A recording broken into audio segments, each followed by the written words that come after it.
Selanjutnya para ulama sufi membagi amal taat itu menjadi 3 bagian.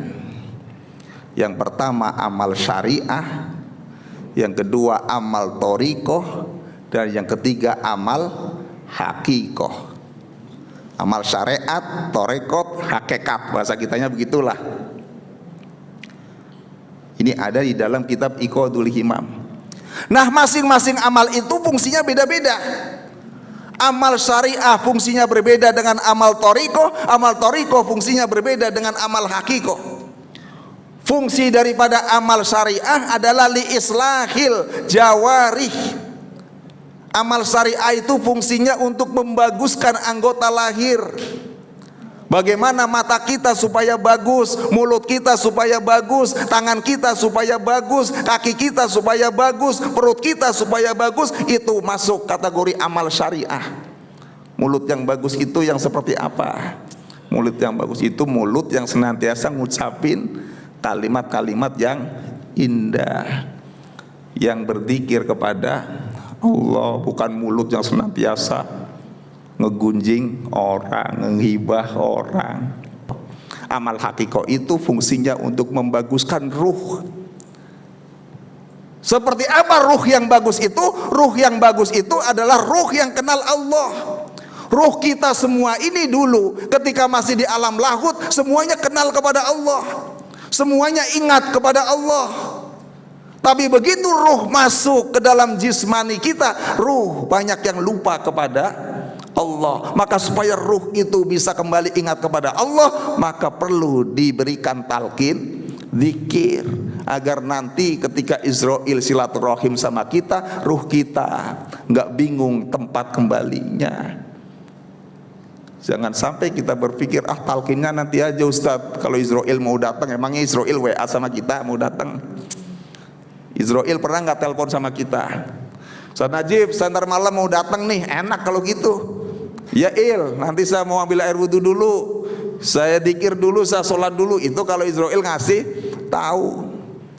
Jadi ruh kita itu aslinya kenal dengan Allah. Begitu masuk ke dalam tubuh kita, ruh kita mengalami amnesia spiritual, lupa kepada Allah. Maka bagaimana caranya membaguskan ruh? Caranya dengan muraqabah, musyahadah, dan ma'rifat tepat setengah.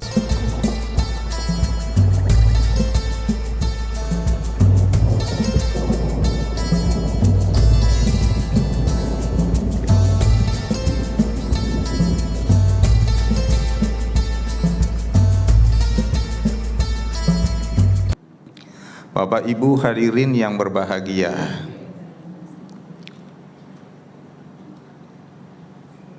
mendapatkan kehidupan yang baik adalah merupakan dambaan bagi setiap manusia. Benar nggak Bu? Ada nggak yang nggak pengen hidupnya baik? Saya yakin setiap diri kita pengen memperoleh kehidupan yang baik. Syekh Ahmad Zarruq di dalam kitabnya Syarhul Hikam, beliau menjelaskan ada 2 tanda bahwa seseorang itu mendapatkan suatu kehidupan yang baik di dunia ini. Yang pertama, kata Syekh Ahmad Zarruq, adalah ketika kita dianugerahi oleh Allah sikap ridho. Dan yang kedua adalah sikap qanaah, ridho dan qanaah. Orang yang ridho, maka di dalam hidupnya dia akan selalu berada dalam ikatan agama seperti yang dikehendaki oleh Allah, tidak ragu-ragu dan tidak pernah mengingkari kebenaran agama dimanapun kita berada. Ini orang yang ridho. Jadi apapun profesi kita, status kita, kalau kita orang yang ridho kepada Allah, maka dimanapun kita berada, kita akan senantiasa berada dalam bingkai agama. Profesi kita apapun, kita akan selalu membawa nilai-nilai agama. Ini kan kadang-kadang kita kadang-kadang diangkat derajatnya oleh Allah dalam suatu kedudukan yang tinggi, agamanya dilupakan. Padahal dulu ketika umpamanya mau nyalon kencang, ingin perjuangkan agama, begitu duduk lupa sama nilai-nilai Islam. Sehingga sering ketika membuat produk hukum, nilai-nilai Islam tidak tercover. Bahkan yang lebih sedih lagi, banyak umat Islam yang mensikapi ekonomi syariah, perbankan syariah dengan bilang apa? Syariah. Sungguh menyedihkan. Jadi orang yang ridho, dia akan senantiasa membawa nilai-nilai agama dimanapun dia berada, mengedepankan nilai-nilai agama. Oleh karena itu kata Syekh Ibnul Qayyim Al-Jauziyah di dalam kitabnya Madarijus Salikin, orang yang ridho kepada Allah itu ada 3 tingkatan. Yang pertama, dia ridho kepada Allah sebagai Robnya, sebagai Tuhan yang mengatur, memelihara seluruh makhluk ciptaannya. Nah, orang yang ridho bahwa Allah itu sebagai Robnya, maka dia akan senantiasa mendahulukan kecintaannya kepada Allah dibandingkan kecintaannya kepada yang lain. Nah, ini kayaknya berat nih. Kita aja belum tentu mampu. Bu, kenapa Nabiullah Ibrahim dapat gelar Khalilullah? Tahu nggak sebabnya apa? Nabi Ibrahim dapat gelar Khalilullah itu salah satu sebabnya adalah karena Nabi Ibrahim mampu mendahulukan kecintaannya kepada Allah dibandingkan kecintaannya kepada dirinya sendiri. Bayangin puluhan tahun pengen punya anak. Begitu punya anak, anaknya sedang lucu-lucunya datang perintah dari Allah. Siapa yang gak berat? Ngarepin punya anak, begitu punya anak datang perintah dari Allah, disuruh disembelih, gak tanggung-tanggung. Tapi karena kecintaan Nabi Ibrahim alaihissalam kepada Allah begitu kuat, dia kesampingkan itu perasaan pribadinya. Dia dahulukan kecintaannya kepada Allah dibandingkan kecintaannya kepada dirinya sendiri. Kira-kira kalau kita gimana? Ini kita sudah masuk Dzulhijjah. Kita lebih cinta sama harta kita atau cinta kepada Allah? Kalau dulu Ibrahim diuji dengan Ismail putranya, sekarang kita diuji oleh Allah dengan harta kita. Kalau kita di bulan Dzulhijjah ini punya kelebihan harta, kok kita nggak mau mendahulukan cintanya kepada Allah, nggak mau berkorban kepada Allah, hati-hati kita terkena oleh sabda Rasul yang begitu sangat keras. Apa kata Rasul? Man wajada sa'atan falam yudhi fala yakrubanna musallana. Ini luar biasa kerasnya. Siapa orang yang punya kemampuan, punya keluasan rizki, lalu dia nggak mau berkorban, fala yakrubanna musallana, jangan deket-deketi tempat sholat kami, kata Rasul. Ini kan sangat keras banget. Ini ujian. Penginkah kita jadi Khalilullah seperti Nabiullah Ibrahim alaihissalam? Maka keluarkan rizkinya untuk berkurban. TGN Center ngadain ya, Ustaz, pemotongan hewan kurban. Nah, di sini ada, salurkan rezekinya untuk motong hewan kurban di Masjid Al-Mubarak. Jadi orang yang ridho kepada Allah sebagai Robnya, dia akan senantiasa mendahulukan kecintaannya kepada Allah. Yang kedua, tingkatan ridho yang kedua adalah ridho terhadap Allah. Artinya ridho terhadap qada dan qadar Allah. Apapun ketentuan Allah, apakah itu berupa kenikmatan maupun berupa keburukan, maka kita harus ridho terhadap segala ketentuan Allah. Ini orang yang mendapatkan kehidupan yang baik. Dan yang ketiga adalah ridho dengan ridho Allah. Ini kayaknya yang paling berat ini. Yang pertama aja susah, yang kedua lebih susah, yang ketiga lebih susah. Ridho dengan apa yang diridhoi oleh Allah. Radhiyallahu anhum wa radu anhu. Itu tanda pertama orang yang diridhoi oleh Allah. Karena keterbatasan waktu, jadi saya kebut aja. Yang kedua, tanda orang yang mendapatkan kehidupan yang baik, kata Syekh Ahmad Zarruq, adalah dia senantiasa dianugerahi oleh Allah sifat qanaah. Qanaah itu merasa cukup dengan apa yang Allah berikan kepada kita, nggak rakus, itu sifat qanaah. Pokoknya apapun yang Allah berikan sama kita, kita merasa cukup. Nah, kalau di dalam diri kita sudah muncul sikap ridho dan qanaah, ini dua-duanya adalah pondasi untuk bisa bersyukur kepada Allah Subhanahu wa taala. Jangan harap kita akan bisa bersyukur kepada Allah kalau kita tidak pernah ridho kepada Allah, tidak pernah qanaah terhadap seluruh pemberian Allah. Makanya syukur itu berat. Syukur itu berat. Coba lihat di dalam surat Al-Adiyat, kita itu disinggung oleh Allah. Innal insana li rabbihi lakanud. Sesungguhnya manusia itu kepada Tuhannya kanut. Kufur nikmat. Kanut itu arti asalnya tanah yang gersang. Tanah kalau gersang ditanamin apa saja nggak bakalan tumbuh.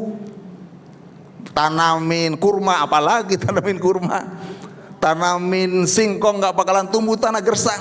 Nah, hati manusia yang ingkar kepada Allah itu disebut kanut. Dikasih kenikmatan dia kanut, dikasih ilmu dia kanut, dikasih pangkat jabatan kedudukan dia kanut, dikasih istri yang solihah dia kanut, dikasih suami yang solih dia kanut, dikasih mertua baik-baik dia kanut. Ketika ada mertua datang pasti muncul awas-awas, bapak lu datang loh, jangan-jangan mau pinjam duit. Ini kanut. Orang tua datang mestinya disambut, malah punya suudon. Jadi kalau kita pengen menjadi orang yang bersyukur, maka pondasinya adalah ridho terhadap Allah dan qanaah terhadap setiap pemberian Allah. Nah, kalau dua tanda ini ada pada diri kita, ini tandanya kita mendapatkan kehidupan yang baik. Ini kata Syekh Ahmad Zarruq di dalam Syarah Al-Hikam. Selanjutnya, bagaimana cara meraih kehidupan yang baik itu? Kan kita semuanya pengen hidupnya baik, sesuai dengan tanbih cager bager. Ikhwan TKN insyaallah semua kehidupannya baik di dunia wal akhirah, amin. Gimana nggak baik, habis khotaman kita makan, habis manakib juga kita makan. Dunia akhirat nggak ada pengajian kayak pengajian di majelis Thoriqoh Qadiriyah Naksabandiyah Pondok Pesantren Surya Raya. Mana ada pengajian terus langsung makan bersama, cuman ada di TKN Pondok Pesantren Surya Raya. Ini kehidupan yang baik. Bagaimana cara meraih kehidupan yang baik itu? Allah jelaskan dalam Al-Quran. Bismillahirrahmanirrahim. Man amila sholihan min dzakarin aw unsa wa huwa mu'min falanuhyiyannahu hayatan thayyibah walanajziyannahum ajrahum bi ahsani ma kanu ya'malun. Surah apa nih? Surah apa kira-kira? Surah An-Nahl ayat, cari sendiri. An-Nahl ayatnya cari sendiri. Mana amila sholihan, barang siapa yang beramal soleh, min dzakarin au unsa, baik itu laki-laki maupun perempuan, wa huwa mu'min, dalam keadaan beriman, falanuhyiyannahu hayatan thayyibah, maka kami akan berikan kehidupan yang baik. Jadi syarat untuk bisa meraih kehidupan yang baik itu adalah dengan amal soleh. Pertanyaannya, amal soleh apa sih? Pak, amal itu apa sih? Kita kan hafal amal. Ada kotak lewat amal. Amal itu kata Syekh Ibnu Ajibah di dalam kitabnya Iqadul Himam, bahwa yang disebut dengan amal itu adalah harokatul jismi awil kolbi, gerak fisik, gerak badan ataupun kolbu, itu namanya amal. Jadi ketika kita menggerakkan badan kita, mengaktifkan seluruh anggota kita, kita bekerja, kita apapun kita lakukan gerak, itu namanya amal. Begitu pula ketika kolbu kita bergerak, itu pun namanya amal. Jadi ibu-ibu pagi-pagi udah nyapu, itu amal, Bu. Ibu-ibu pagi-pagi udah ngomelin orang, itu juga amal. Jangan dikira itu amal. Bapak-bapak kerja, ngojek, segala macam, itu amal. Kolbunya gerendeng terus, itu juga amal. Nah, kalau kita lihat definisi amal menurut Syekh Ibnu Ajibah tadi, maka kita ikhwan TKN luar biasa amalnya. Kenapa saya bilang luar biasa? Bayangin lisan kita senantiasa dzikir la ilaha illallah, beramal lisan kita. Kolbu kita senantiasa dzikir. Setiap tarikan napas terus berzikir, itu beramal. Luar biasa. Jadi harokatul jismi awil kolbi, aktivitas fisik maupun kolbu, gerak fisik maupun kolbu, itu namanya amal. Fa in taharraka bima yuwafiqus syariah, kata Syekh Ibnu Ajibah, jika gerak fisik ataupun kolbunya itu bersesuaian dengan syariah, sumia ta'atan, maka dinamakan ta'at. Jadi kalau gerak fisik atau kolbu itu sesuai dengan aturan Allah dan Rasul, ketua syariah, maka itu dinamakan amal ta'at. Lisan kita zikir itu amal ta'at. Bapak kerja itu amal ta'at. Wa in taharraka bima yukhalifus syariah sumia maksiatan. Jika gerak fisik ataupun kolbunya itu berlawanan dengan syariah, maka disebut maksiat. Selama ini kita tahunya maksiat itu 5M. Zaman dulu, zaman saya kecil sering dengar 5M: madat, maling, main, minum, madon. Ustadz ini berarti seusia saya berarti. Dulu saya sering dengar gitu zaman saya kecil, maksiat itu 5M. Padahal bukan hanya itu. Apapun gerak tubuh, gerak kolbu kita, amal kita, selama amal itu bertentangan dengan syariah, itu namanya maksiat. Disuruh berbuat baik sama orang tua, nggak mau berbuat baik, maksiat. Disuruh dzikir kepada Allah, nggak mau dzikir kepada Allah, itu maksiat. Maka kalau kita ngelihat di sini, terkadang perbuatan taat di dalamnya juga ada maksiat. Pengen tahu perbuatan taat di dalamnya ada maksiat? Kita lagi sholat, Allahu Akbar, kolbu kita nggak connect, kolbu kita nggak dzikir, yang dipikirin urusan dunia. Lagi sholat, padahal taat kan sholat, amal taat. Dia melakukan suatu gerakan fisik sesuai dengan syariat, berarti kan amal taat. Tetapi kolbunya tidak connect dengan Allah, kolbunya tidak tersambung dengan Allah, maka di saat itu, di samping dia melakukan amal taat, dia juga melakukan maksiat kepada Allah Subhanahu wa ta'ala. Sebab maksiat terbesar yang dialami oleh manusia adalah ketika kolbunya hoflah, lalai dari mengingat Allah. Ngeri apa ngeri? Ngeri apa ngeri? Makanya dalam Al-Quran, wadkur rabbaka fi nafsika tadarru'aw wa khifatan wa dunal jahri bil qawli minal qawli bil huduwi wal asal wa la takum minal ghafilin. Janganlah kamu termasuk orang-orang yang lalai. itu maksiat terbesar. Bersyukur kita bertemu dengan Syekh Mursyid yang kamil mukamil, kita mendapatkan talqin zikir, sehingga kolbu kita yang tadinya mati menjadi hidup. Itu nikmat terbesar, Bu. Jadi maksiat itu bukan hanya 5M, tapi apapun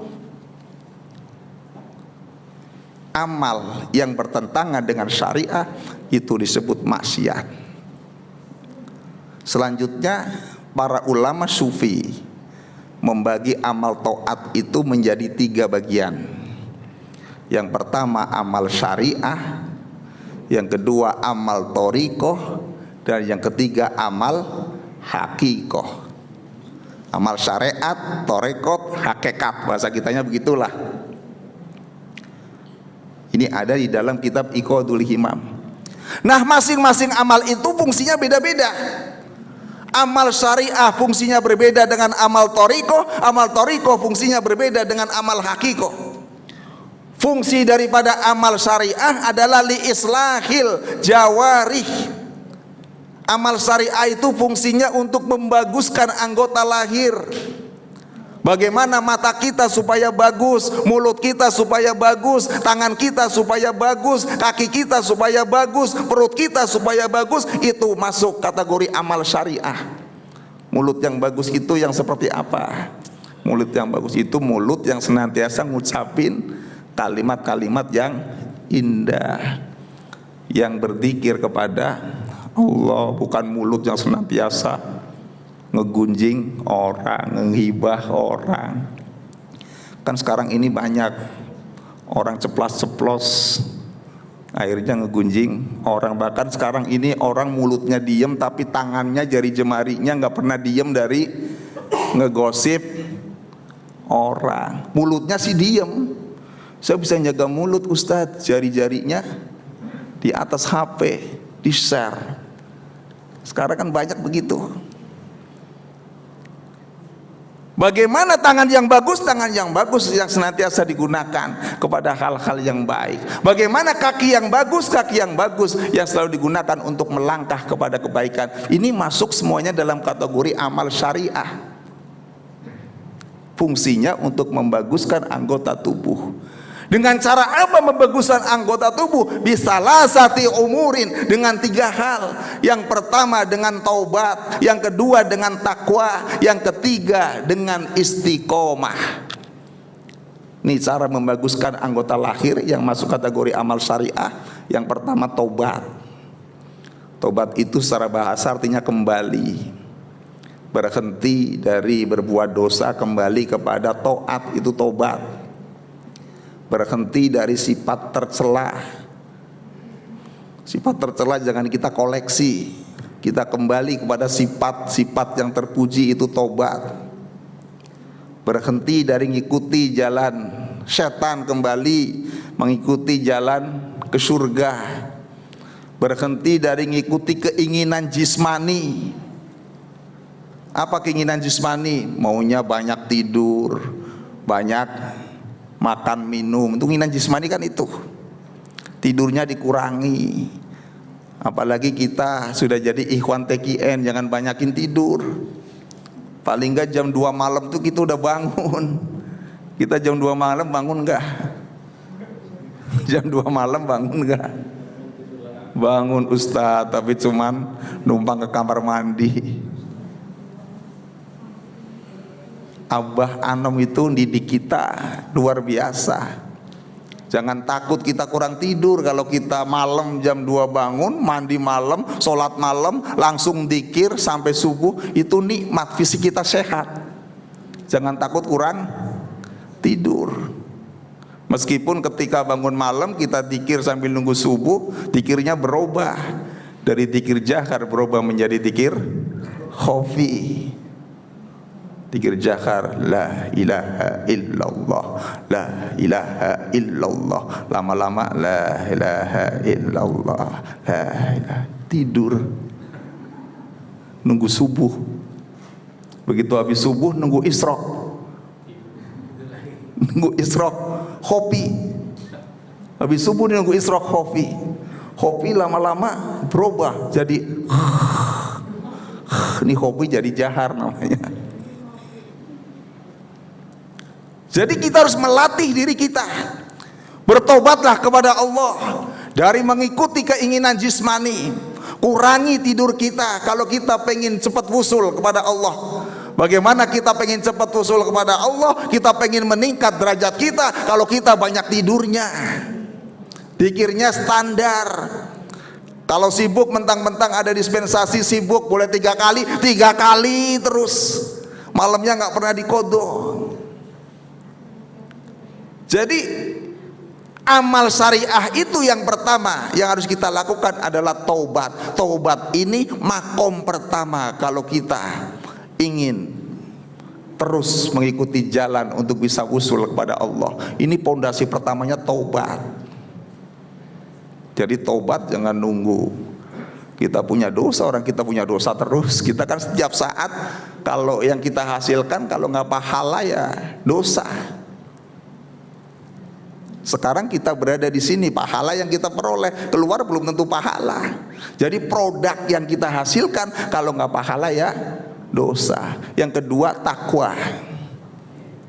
Kita jaga perintah Allah, kita jauhi larangan Allah. Jadi kalau diibaratkan taubat itu seperti kita mandi, kita bersihi kotoran badan kita. Sedangkan takwa itu ibarat pakaian. Habis mandi nggak pakai pakaian, kira-kira ibu bisa keluar rumah nggak?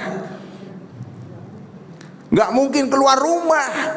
Maka taubat itu ibarat mandi, takwa itu ibarat pakaian. Nah yang ketiga, amal syariah itu adalah dengan istiqomah. Istiqomah terus kita taubat, terus kita zikir, terus kita bangun malam, terus kita lakukan kebaikan, continue. Itu istiqomah. Jangan kita kejar karomah bu, pak. Zikir jangan ngejar karomah. Sebab ada orang yang zikirnya ngejarnya karomah. Yang kita kejar istiqomah. Istiqomah itu lebih hebat daripada 1000 karomah. Jadi kalau kita taubat, takwa, istiqomah, ini cara untuk memenuhi amal syariah. Yang kedua adalah amal thariqah. 10 menit lagi. Amal thariqah itu fungsinya li islahil qulub, untuk membaguskan hati kita. Itu amal thariqah. Bagaimana kolbu yang bagus? Kolbu yang bagus itu kolbu yang bersih dari sifat-sifat tercela, kolbu yang bersih dari sifat sombong, kolbu yang bersih dari sifat hasad dan lain sebagainya. Kan kita kadang-kadang dua sifat itu aja lah. Itu kan sering muncul dalam diri kita. Sifat sombong sering muncul dalam diri kita. Mentang-mentang kita ini umpamanya diberi sedikit ilmu, sombong, anggap orang lain rendah. Hasad. Nah ini hasad nih. Hasad itu taman nizawal nikmati anil khair, ngarepin hilangnya nikmat dari orang lain tuh hasad. Kalau ada orang lain dapat nikmat bawaannya kita yang sewot, itu hasad. Orang lain, tetangga kita beli mobil, kita yang stres. Ini orang hasad ini. Kalau orang gak hasad gak begitu. Tetangga kita dapat rizki, kita doain, ya Allah mudah-mudahan rizki tetangga kita makin banyak. Alhamdulillah ya Allah tetangga kita bisa beli mobil, paling enggak nanti kalau saya mutur bisa pinjam, kan gitu. Iya kan gitu. Ini orang yang baik. Tapi kalau orang hasad, ini orang kerja di mana nih? Jangan-jangan melihara tuyul nih. Bawaannya negatif terus, itu orang yang hasad. Nah, kolbu yang bagus, dia bersih dari sifat hasad, bersih dari takabur, bersih dari riya dan lain sebagainya. Dengan cara apa membersihkan kolbu itu? Dengan cara apa amal thariqah itu? Yang pertama dengan ikhlas. Dengan ikhlas. Ikhlas juga gampang-gampang susah, Pak. Kalau kita pakai standarnya Imam Al-Ghazali, ikhlas berat banget. Kata Imam Al-Ghazali dalam kitab Ihya Ulumiddin, orang yang ikhlas itu adalah dawamul muraqabati wa nisyanul hududi kulliha. Kata Imam Al-Ghazali, orang yang ikhlas itu orang yang terus menerus melakukan pendekatan diri kepada Allah dan dia melupakan balasan yang akan Allah berikan kepadanya. Ini orang yang ikhlas. Pandangan Imam Al-Ghazali sama dengan konsep ikhlasnya guru kita Syekh Ahmad Sohibul Wafa Tajul Arifin. Apa konsep ikhlasnya guru kita? Ilahi anta maksudi waridoka matlubi. Ini level ikhlas khawasil khawas, Pak. Jadi rupanya guru kita sedang mendidik kita agar kita memiliki tingkat ikhlas yang sangat tinggi, yang ketika kita beribadah, ketika kita beramal, tidak mengharapkan apa-apa. Yang kita tuju adalah Allah, yang kita cari adalah ridho Allah. Ini luar biasa, ikhlas level tinggi. Karena kata Ibnu Ajibah, ikhlas itu ada 3 tingkatan. Pertama, ada orang yang beribadah, yang dia cari adalah untuk kemaslahatan dunia. Dia sholat duha supaya rizkinya lancar, dia wirid supaya rizkinya lancar, supaya cepat naik pangkat, yang belum punya jodoh supaya cepat dapat jodoh, yang pengen nikah lagi supaya cepat nikah lagi. Ini urusannya dunia. Tapi kata Syekh Ibnu Ajibah, ini pun masuk ikhlas, tapi ikhlas level orang awam. Nah, ikhlas level orang khusus, kata Syekh Ibnu Ajibah, dia beribadah tapi dia ngarepin pahala, ngarepin surga. Nah, yang ketiga, level yang tinggi itu dia beribadah tidak mengharapkan apapun, tapi yang dia cari adalah ridho Allah. Jadi kita bersyukur bertemu dengan guru mursyid Kamil Mukamil Syekh Ahmad Sohibul Wafa Tajul Arifin. Kita sedang dididik oleh Abah Anom agar kita menjadi orang-orang yang ikhlas di dalam segala aktivitas kita. Ilahi anta maksudi waridoka matlubi. Ini harus benar-benar kita resapi. Itu bukan hanya di lisan kita, setiap habis sholat kita baca, harus benar-benar diresapi dan kita praktekkan dalam kehidupan sehari-hari. Makanya kalau orang benar-benar ilahi anta maksudi waridoka matlubi, dia tidak akan pernah ngeluh. Hidup itu dijalani dengan penuh kenikmatan. Sebab kalau orang ngeluh, ini tandanya belum ikhlas. Kita banyak keluh atau enggak? Banyak keluh atau banyak ngeluh? Ya Allah, seperasaan tikirnya udah kencang, tiap tengah malam bangun kok hidupnya susah mulu. Ya Allah, ini namanya ngeluh. Kalau orang yang ilahi anta maksudi waridoka matlubi tidak pernah mengeluh seperti itu. Dia akan jalani apa adanya. Dia akan selalu ridho, qanaah, sehingga bersyukur atas seluruh nikmat Allah. Ikhlas. Yang kedua, sidik. Amal thariqah itu, sidik itu jujur, benar, sesuai antara ucapan dengan perbuatan, itu sidik. Ucapannya la ilaha illallah, perbuatannya juga la ilaha illallah. Lisannya kita zikir, kita bacaan sholat, kolbunya juga ini terus. Ini orang yang sidik. Kalau kita sholat, fisik kita menghadap kepada Allah, lisan kita membaca bacaan sholat, tapi kolbu kita tidak berzikir kepada Allah, ini namanya orang munafik. Bahaya apa bahaya? Kolbunya tidak terkoneksi dengan Allah ketika dia sholat, berarti dia bukan orang yang sidik, tapi orang yang munafik. Karena nggak sesuai antara ucapan dengan kolbunya. Nah, yang ketiga, amal thariqah itu adalah tumakninah. Dia akan selalu tenang, stabil di dalam menjalani kehidupan. Tumakninah itu akan dapat terwujud manakala kita istiqomah di dalam berzikir kepada Allah. Ala bidzikrillahi tatmainnul qulub. Yang ketiga adalah amal haqiqah. Amal haqiqah itu fungsinya untuk membaguskan ruh. Seperti apa ruh yang bagus itu? Ruh yang bagus itu adalah ruh yang kenal Allah. Ruh kita semua ini dulu ketika masih di alam lahut semuanya kenal kepada Allah. semuanya ingat kepada Allah.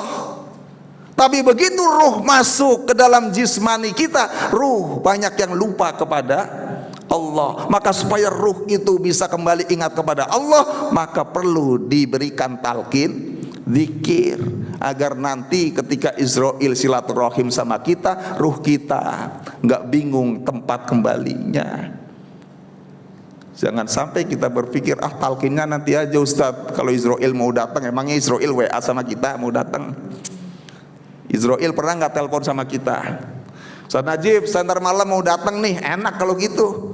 Ya Il, nanti saya mau ambil air wudhu dulu, saya dikir dulu, saya sholat dulu. Itu kalau Israel ngasih tahu. Jadi ruh kita itu aslinya kenal dengan Allah. Begitu masuk ke dalam tubuh kita, ruh kita mengalami amnesia spiritual, lupa kepada Allah. Maka bagaimana caranya membaguskan ruh? Caranya dengan muraqabah, musyahadah, dan ma'rifat tepat 9:30. Mudah-mudahan bermanfaat.